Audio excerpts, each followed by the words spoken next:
તો ચૂંટણી આવી છે અને ડિસ્કાઉન્ટ લાવી છે। છોટાઉદેપુરમાં મતદાન જાગૃતિ કાર્યક્રમો યોજાઈ રહ્યા છે, ત્યારે જિલ્લા ચૂંટણી અધિકારીના નેતૃત્વમાં આયોજન કરાયું, જેમાં વિવિધ વેપારી એસોસિએશનના પ્રતિનિધિઓ સાથે બેઠક કરાઈ। વેપારીઓએ પ્રોડક્ટ પર છૂટ આપવા સહમતિ દર્શાવી છે। પ્રોડક્ટ પર 50% સુધીની છૂટ આપવા સહમતિ દર્શાવી છે। વેપારીઓ લોકશાહીના મહાપર્વની ઉજવણીમાં સહભાગી બનશે।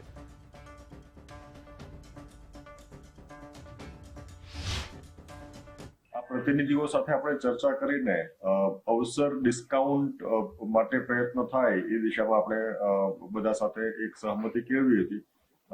લગભગ 50 થી વધારે અલગ અલગ દુકાનદારો, જેમાં પેટ્રોલ પંપ, મેડિકલ સ્ટોર, કરિયાણાની દુકાનો, ફૂટવેર, એમની અંદર મોલ, એમની અંદર કાપડની દુકાનો, એમની અંદર અન્ય હાટ અને અન્ય દુકાનોનો સમાવેશ થાય છે, જેમણે 1 થી 50% સુધી ડિસ્કાઉન્ટ આપવાની જાહેરાત પણ કરી છે।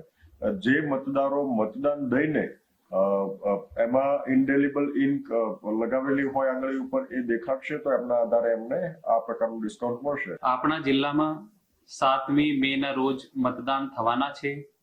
તે દિવસે આપણા જિલ્લાના petrol pump, footwear shops, readymade garments, કરિયાણાની દુકાનો, મેડિકલ સ્ટોર તેમજ મોલના વેપારી સંગઠનો સ્વૈચ્છિક રીતે મત આપ્યા પછી મતદારોને અવિલોપ્ય શાહીનો નિશાન બતાવ્યા બાદ અવસર ડિસ્કાઉન્ટ આપશે। આપણા મુખ્ય હેતુ છે કે મતદાનની ટકાવારી વધે તથા દરેક મતદાર પોતાના પવિત્ર મતાધિકારનો ઉપયોગ કરે તથા લોકશાહીને મજબૂત બનાવે। એટલે હું છોટાઉદેપુરના તમામ મતદારોને અપીલ કરું છું કે 7મી મેના રોજ બહોળી સંખ્યામાં પોતાના પોલિંગ બૂથ ઉપર જઈને મત આપે।